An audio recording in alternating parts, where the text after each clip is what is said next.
을 세우리니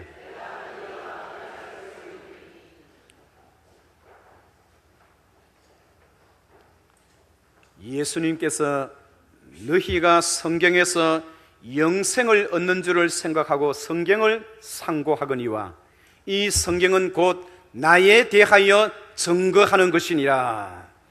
여러분, 성경의 목적은 예수 그리스도가 누구인가, 예수 그리스도가 이 땅에 어떻게 오셨는가, 그분이 이 땅에 오셔서 하신 일이 무엇인가, 그분을 영접하게 되면 어떤 일이 일어나게 될 것인가, 이것을 우리에게 가르쳐주고 이것을 우리에게 제시해주고자 하는 것이 성경의 기본 목적입니다.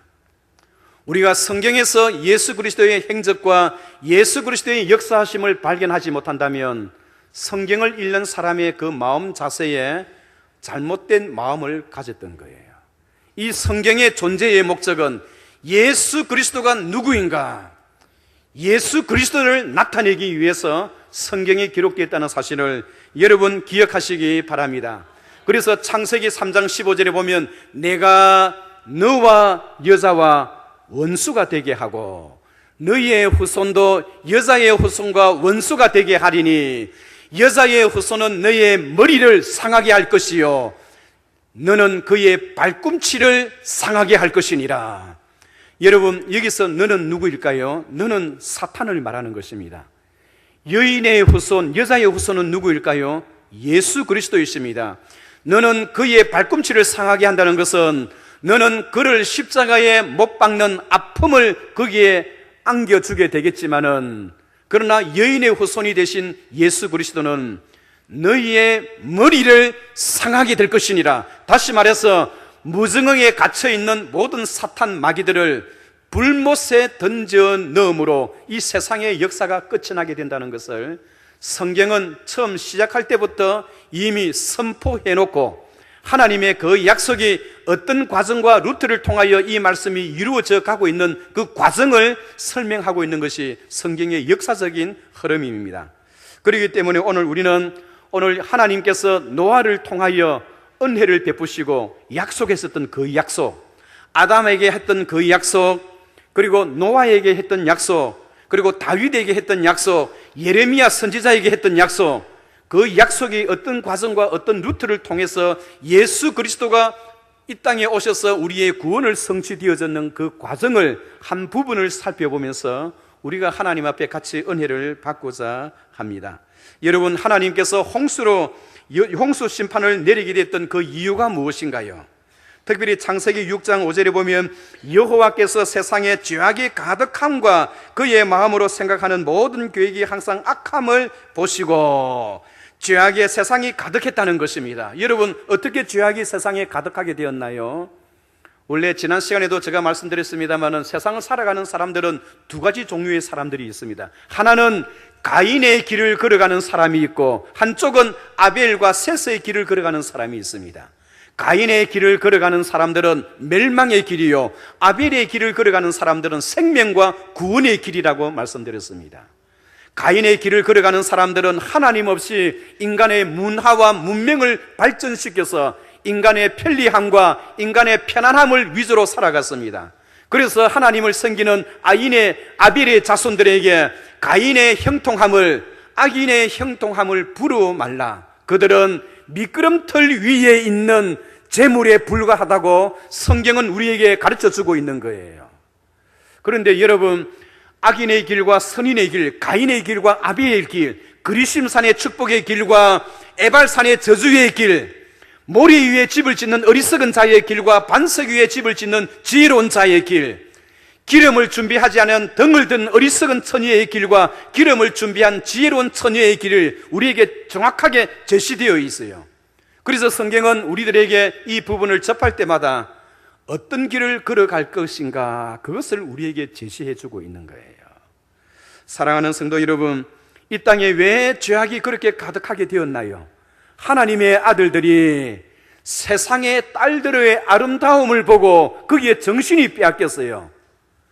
셋의 후손, 아벨의 후손, 셋의 후손의 길을 걸어가는 경건한 하나님의 백성들이 가인의 후손의 아름다운 여인의 그 모습에 반하여 그들과 결혼함으로 인해서 온 세상에 죄가 관영하게 되었다는 것입니다.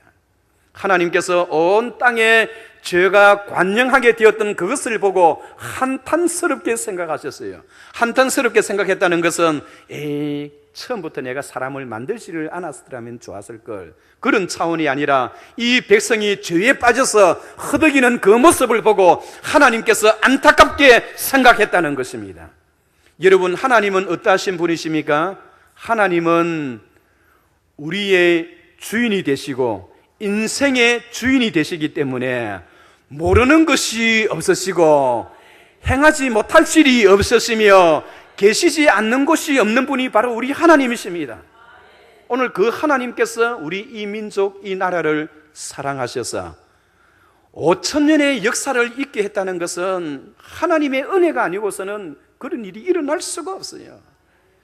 하나님께서 모든 이 민족의 역사를 주관하시고 한 나라의 국가의 흥망성쇠와 한 인간의 개인의 생사화복이 하나님의 손안에 있다는 사실을 여러분 기억하시기 바랍니다.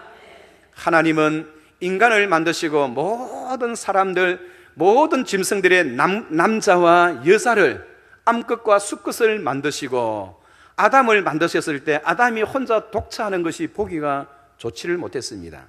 그래서 하나님이 생각하시기를, 내가 처음부터 잘못 생각했어. 모든 짐승들을 암컷과 수컷으로 만들어서 서로 조화를 이루게 되었으니 보기가 좋은데 사람 남자 하나를 처음 만들어 보니 이것이 내가 처음부터 실수했어. 내가 처음부터 사람도 남자와 여자를 만들었어야 했을 것을, 그렇게 하나님이 생각하지 않으셨다는 것입니다. 하나님은 왜냐하니까 하나님은 모르시는 것이 없는 분이시기 때문에 하나님이 남자 하나를 만드시면 그가 외롭다는 것을 알고 계셨어요. 알고 계셨음에도 불구하고 하나님이 여자를 처음 같이 만들지 아니하시고 한 박자 늦게 남자의 갈빗대를 취하여 여자를 만드셨던 그것은 하나님의 무지함이 아니라 하나님이 알고 계심에도 불구하고 예수 그리스도를 이 땅에 탄생시키기 위한 하나님의 계획과 하나님의 목적이 거기 있다는 것을 우리들에게 보여주시기 위해서 하나님의 계획의 섭리에 따라서 먼저 하나님이 사람을 만드신 것이지요. 그 사람이 외롭다고 해서 내가 처음부터 그렇게 했으면 좋았을 걸 후회해서 여자를 만든 것이 아니라고 하는 사실을 여러분 기억하시기 바랍니다. 여러분, 이 땅에 많은 사람들이 충만하게 될 때에 죄가 관영하였을 때에도 하나님이 괜히 사람을 만들어서 후회하는 것이 아니라 이 나라, 이 땅의 모든 세상의 거민들이 죄악 가운데 있는 것이 하나님 보시기에 한탄스러웠던 거예요. 그래서 이 땅을 하나님이 심판하시기로 작정을 하시고 노아 가족을 하나님께서 선택하셨던 거예요. 아멘. 그러면 노아는 당대의 의인이라 하였는데 여러분, 노아가 과연 그렇다면 그의 모든 삶의 모습이 의인처럼 생활했을까요? 노아나 누구나 이 땅에 살고 있는 모든 거민들은, 아담과 하와의 피를 이어받은 모든 거민들은 다 하나님 앞에 죄인된 사실이라는 사실을 여러분 꼭 기억하시기 바랍니다.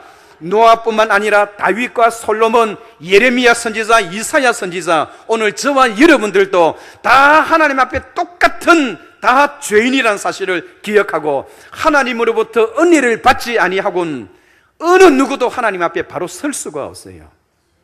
개인도 그러하지만은 국가도 그러합니다. 오늘은 특별히 우리 민족이 97번째 맞이하는 3.1절 기념 예배예요. 91번째 맞이하는 바로 3.1절 기념 예배를 드리는 그런 주일입니다. 그래서 오늘 저희의 설교는 조금 한국적인 역사적인 사건을 이야기한다고 해서 오늘 목사님의 설교가 조금 빗나갔다 그렇게 생각하지 마시기 바랍니다. 오늘 제가 여러분들에게 먼저 양해를 구해놓고 한국의 역사와 이 세계의 그 판도와 한국의 역사뿐만 아니라 세계의 모든 흘러가는 판도가 하나님의 손에 있다는 사실을 여러분 기억하시기 바랍니다. 하나님은 우리의 피난처시요 힘이시니 환난 중에 만날 큰 도움이시라. 그러므로 땅이 변하든지 산이 흔들려 바다 가운데 빠지든지 바닷물이 솟아나고 뛰노든지 그것이 넘침으로 산이 흔들릴지라도 우리는 두려워하지 아니하리로다. 한 시내가에서 나뉘어 흘러 하나님의 성 곧 지존하신 이의 성소를 기쁘게 하도다. 하나님이 그 성중에 계심에 성이 흔들리지 아니할 것이라. 새벽에 하나님이 도우시리로다. 문나라가 떠들며 민족이 흔들렸더니 그가 소리를 내심에 땅이 녹았도다. 만군의 여호와께서 우리와 함께 하시니 야곱의 하나님은 우리의 피난처시로다. 와서 그의 행적을 볼지어다. 그가 땅을 황무지로 만드셨도다. 그가 땅끝까지 전쟁을 쉬게 하시며 활을 끊고 창을 끊으며 수리를 불사르시는도다. 그가 이르시기를 너희는 가만히 있어 내가 하나님 됨을 알지어다. 내가 문나라 중에서 높임을 받으리라. 내가 세계 중에서 높임을 받으리라. 만군의 여호와께서 우리와 함께 하시니 야곱의 하나님은 우리의 피난처시로다. 할렐루야. 제가 바깥에 나가서 설교를 이렇게 성경을 구절 위험하냐면 박수가 우리같이 터집니다.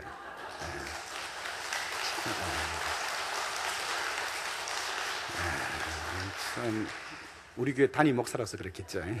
매일 듣는 이야기라서. 이스라엘의 왕 여호와, 이스라엘의 구원자이신 만군의 여호와가 이르노라. 나는 처음이요 마지막이요 나 외에는 다른 신이 없느니라. 하나님께서 지금 열방을 향하여 하나님 외치고 계시는 거예요.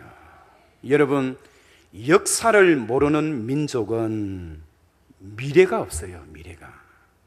아멘. 오늘 장학 헌금 받는 우리 학생 여러분, 할렐루야.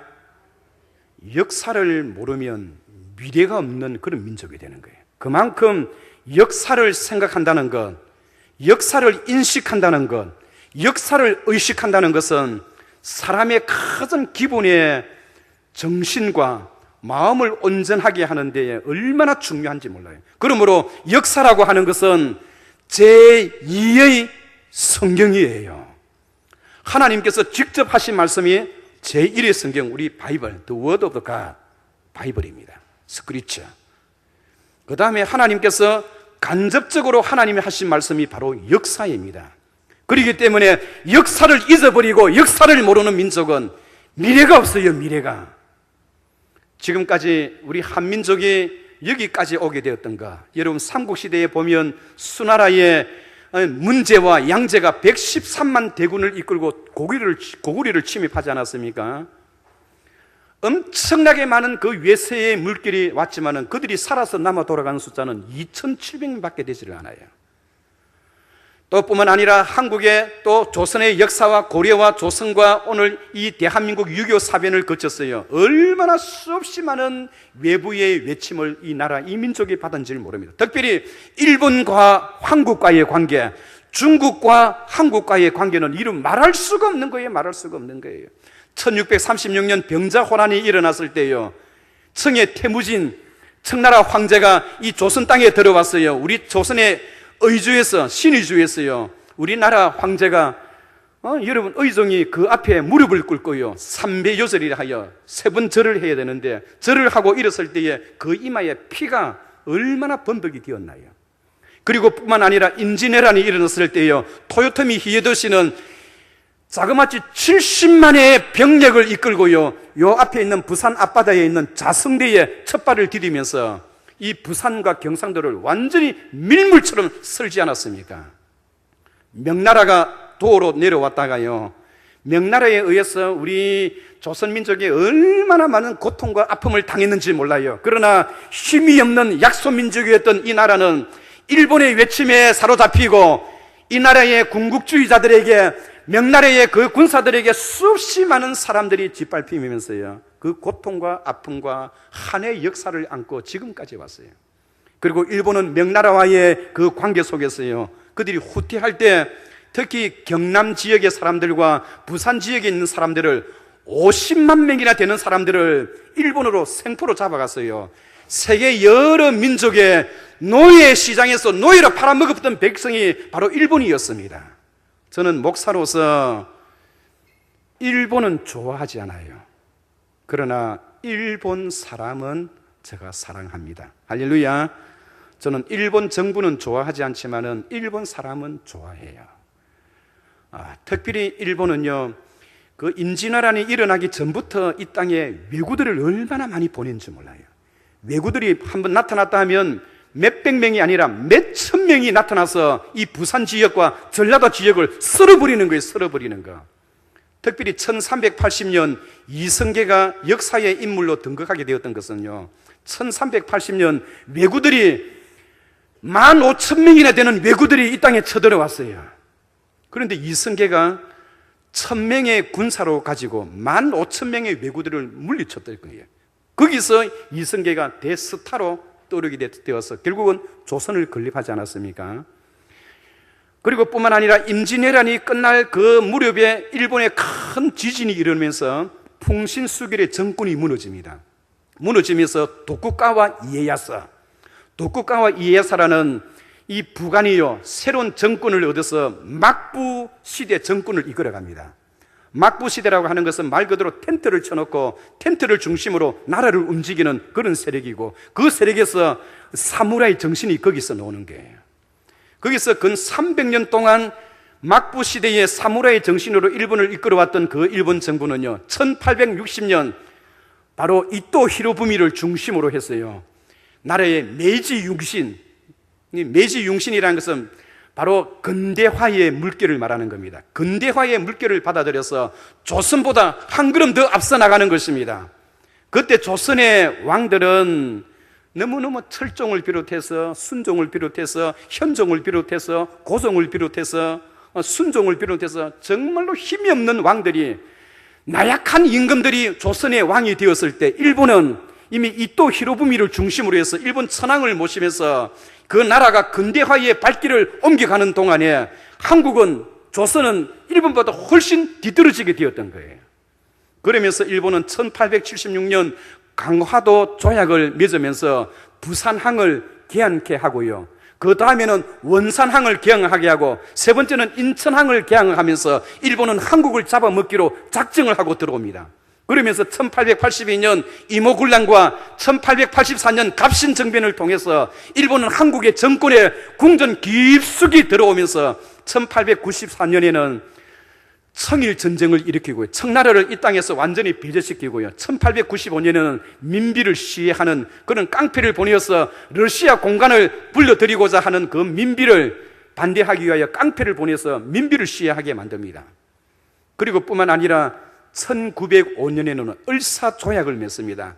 을사조약이 아니고 우리 한국 교과서에 을사조약이 된 을사조약이 아닙니다. 을사조약이라고 하는 것은 을사년에 한국과 일본이 서로 조약을 맺었다, 조약이 아니고 늑약입니다. 늑약이라는 것은 일본이 조선을 늑탈해 갔다는 겁니다. 늑대처럼 자기 힘의 우위에 있어서 한국을 늑탈해 갔던 거예요. 무엇을 늑탈해 갔습니까? 한국의 모든 군대를 다 철폐시켰던 거예요. 그리고 한국의 외교권을 다 빼앗아 가버렸고요, 뿐만 아니라 한국의 경찰까지 다 없애버렸던 것입니다. 그러다가 1907년에는요 고종 황제를 왕위에서 쫓아내버리는 거예요. 그러다가 1910년 8월 22일에는 결국은 이 일본이 한국을 다 잡아먹어버렸던 거예요. 내무장관이었던 이완용이가 거기에 사인을 함으로 인해서, 그들은 한일합방이랍니다. 한일합방이 아니고 국술경치입니다.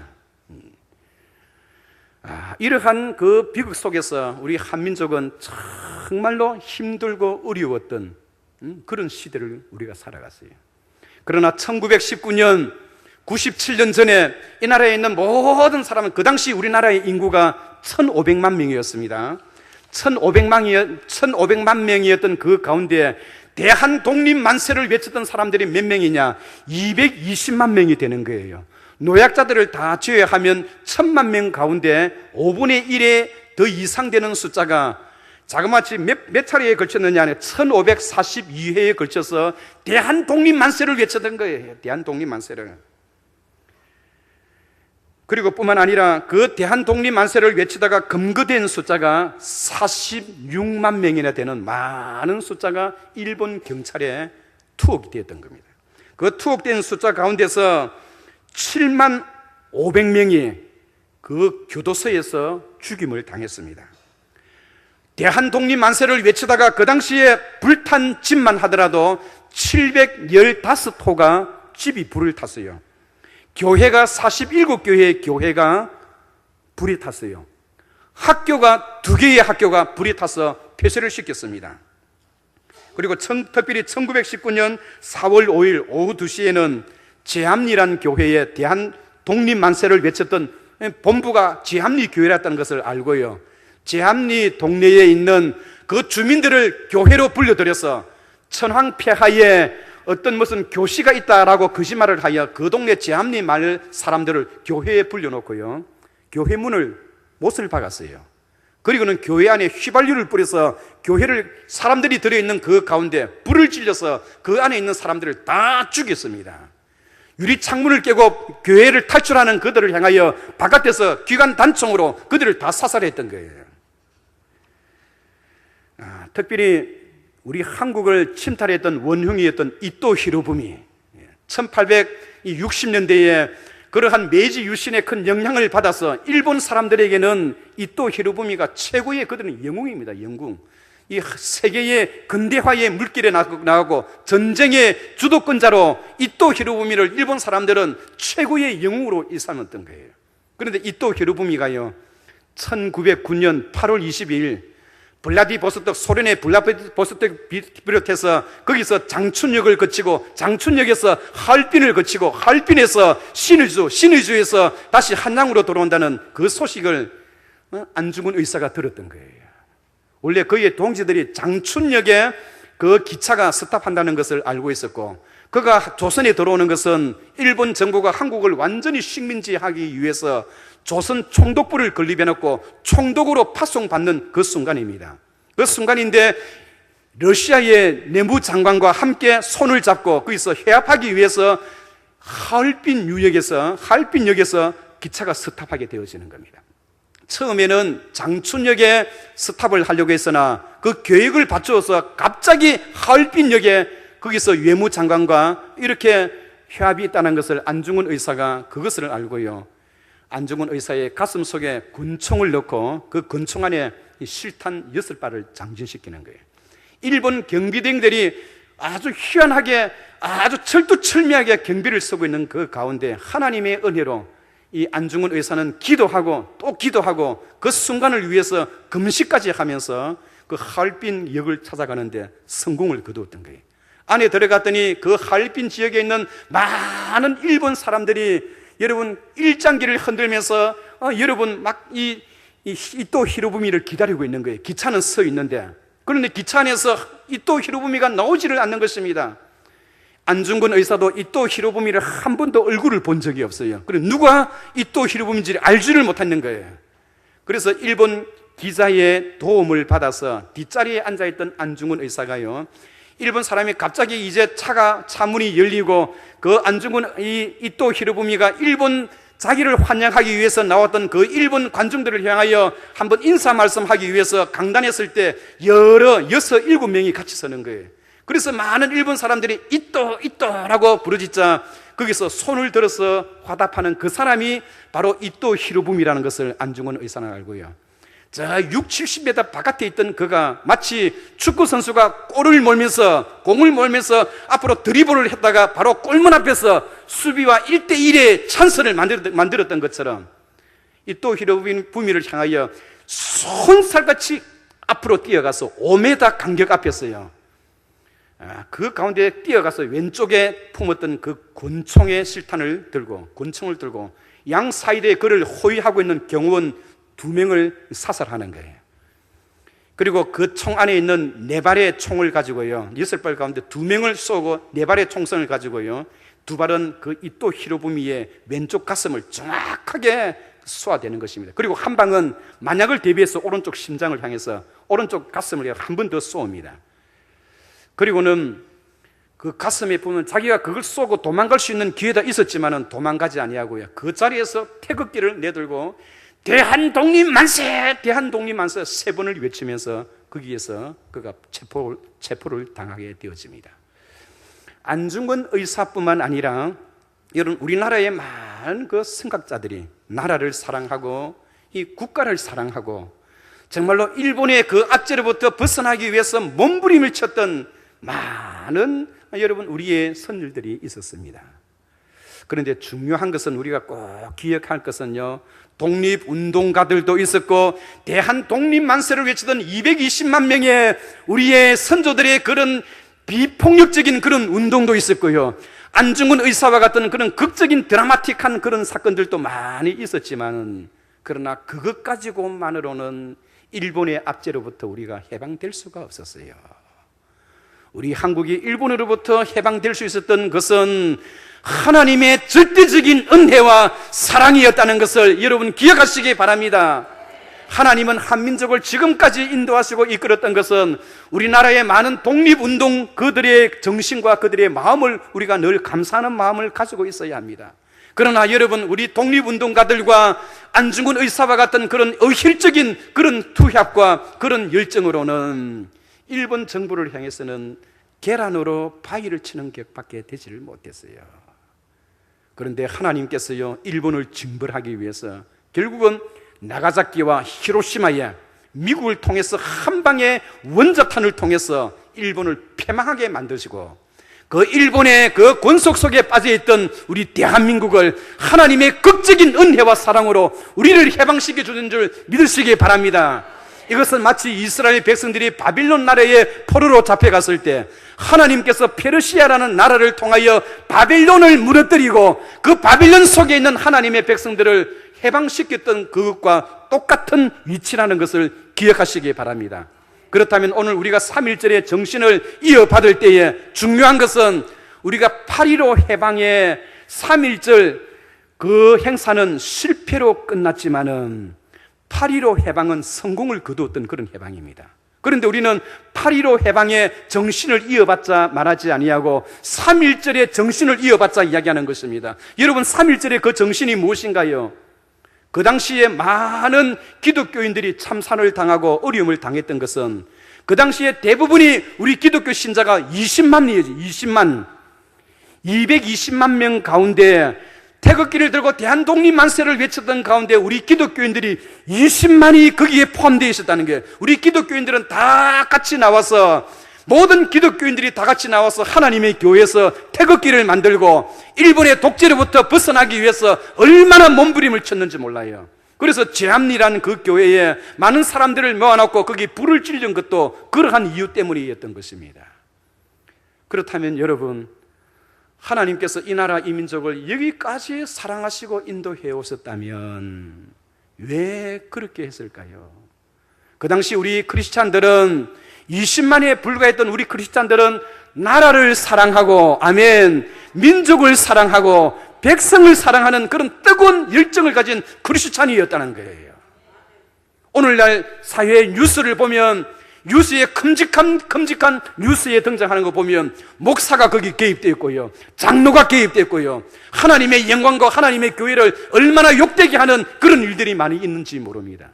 우리는 이러한 일을 통하여 3.1절에 우리 기독 크리스찬들이 가졌던 그 아름다운 정신을 오늘 저와 여러분들이 본받아야 할 줄 믿습니다. 뿐만 아니라 하나님께서 이 나라 이 민족을 지금까지 이끄시고 인도하셨던 것은요, 왜 그랬을까요? 저는 저 개인적으로 그렇게 생각합니다. 어제 아래 제가 국가 조찬 기도회에 갔을 때 박근혜 대통령께서 많은 우리 기독교 지도자들이 앉아있는 그 모임 속에서 박근혜 대통령께서 이렇게 같이 연설을 하였습니다. 한때에 이스라엘 백성이 아주 어려움에 처했을 때, 외부의 세력의 어려움에 처했을 때 많은 그 성도들이, 많은 백성들이 미스바에 모여서 미스바의 회개의 운동을 일으키지 않았느냐. 하나님께서 미스바의 회개의 운동을 통해서 이스라엘을 구원하셨던 그 사건을 기억하고 오늘 우리 한국 현실이 그와 같은 현실이라는 거예요. 그래서 오늘 한국의 모든 기독교의 지도자들과 기독교에 관련되어 있는 모든 성도들이 스스로 각자 미스바의 회개의 운동이 일어나고 미스바에 모여서 하나님께 기도하고 하나님께 살려달라고 하는 그런 운동이 일어나서 우리 한국 교회가 새로워지고 그 결과로 우리 이 대한민국이 그렇게 새로워졌으면 좋겠다고 하면서 우리들에게 그것을 당부했던 거예요. 저는 그 이야기를 들을 때 마치 여선지자가 서서 하나님 말씀을 증거하는 듯이 눈물이 핑 돌고 감동을 받았어요. 감동을. 야, 그런 여성을 대통령으로 씌운 우리 한국 국민들이 위대하다고 생각되었었습니다. 중요한 것은 사랑하는 성도 여러분, 저는 제 개인적으로 이 3.1절을 통해서 하나님 앞에 생각하기를, 하나님께서 세계 선교를 위하여 제일 처음 시발작을 이스라엘 백성들을 처음 시작으로 이렇게 올렸다면, 하나님께서 이 나라 이 민족을 지금까지 인도하셨던 것은 이스라엘 백성들이 처음 시작으로 첫 발을 선교로 내디딛게 했다면, 우리 한민족을 향해서는 그 선교의 역사를 마무리하라고, 아멘, 그 선교의 역사를 마무리하라고 하나님께서 우리를 세웠다, 저는 그렇게 믿습니다. 선교의 첫 시작은 이스라엘 예루살렘에서부터, 그러나 선교의 마지막 예수 그리스도의 재림을 맞이하고 선교의 마무리의 사역은 우리 한국 교회가 해야 한다고 생각되어지는 바입니다. 그리고 또 뿐만 아니라 100년 전에 하나님의 교회 부흥운동이 일어나서 북쪽에서 산정현 교회에서 남쪽으로 그렇게 하나님의 복음의 역사가 시작되었다면, 오늘은 이제 남쪽에서 북쪽으로, 할렐루야, 하나님의 복음의 말씀이 전파되어야 할 줄 믿습니다. 하나님은 오늘 저와 여러분들을 향하신 하나님의 계획이 위대하시다는 사실을 기억하시기 바랍니다. 하나님은 오늘 한민족과 우리 한국교회와 우리 남부산 교회와 우리 자신 한 사람 한 사람을 위한 하나님의 놀라운 계획을 가지고 계시는 것입니다.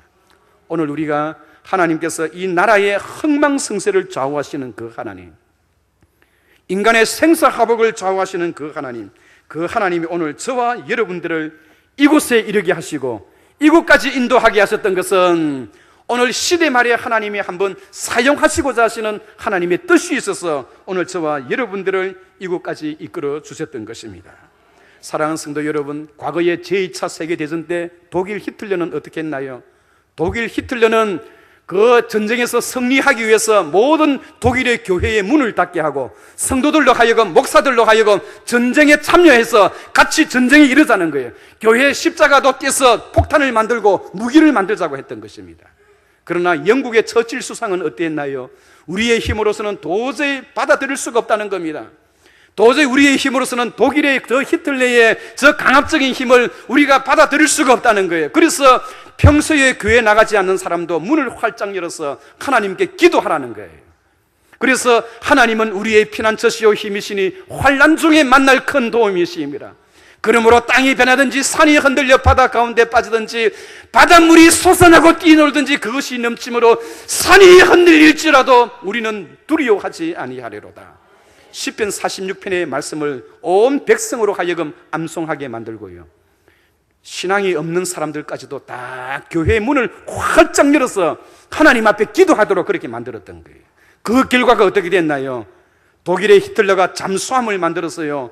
잠수함의 수십 척을 영국으로 도바 해협을 거쳐서 그 물속으로 잠수함이 지나가다가요, 하나님께서 그 소리를 들으시고 영국 국민들의 그 기도 소리를 들으시고 바다의 적도를 흔들어서 그 미사일 어류증을 한 방도 쏘지 못하고 그 모든 독일의 잠수함이 물속에 그냥 침몰되도록 하나님께 만들어서 하나님께서 영국의 손을 들어주셨던 거예요.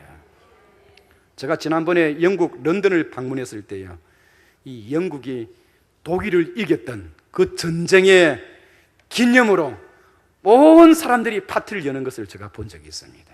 사랑하는 성도 여러분, 하나님은 우리들에게 은혜를 주셔서 오늘 여기까지 오게 하셨는데요, 역사를 모르는 민족, 과거를 모르는 민족은 미래에 기대를 걸 수가 없는 것입니다. 하나님은 어제나 오늘이나 영원토록 동일하신 분이기 때문에 오늘 한민족을 향한 하나님의 은혜와 우리 한국교회를 향하신 하나님의 놀라운 기적과 하나님의 계획을 기억하시고 그 부름에 크게 서임받는 저와 여러분 되시기를 주의 이름으로 축원합니다.